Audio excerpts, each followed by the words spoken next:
Hi everyone. అసలు వినాయక చవితి ఎందుకు చేసుకుంటామో తెలుసా? ఈ కథ విని తెలుసుకోండి. ద్వాపర యుగంలో ద్వారకలో ఉన్న కృష్ణుడి దగ్గరకు నారదుడు వచ్చి ఆ కబురు ఈ కబురు చెప్పి చంద్రుని మీదున్న శాపం విషయం కూడా చెప్పాడు. ఆ శాపం పొందిన వినాయక చవితి ఈరోజే కాబట్టి నేను తొందరగా వెళ్ళాలి అని స్వర్గానికి వెళ్ళిపోయాడు.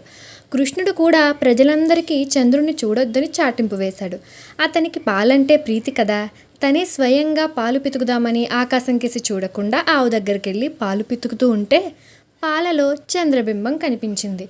హతవిధి, నేనేమి నీలాపనిందలు పడాలో కదా అనుకున్నాడు.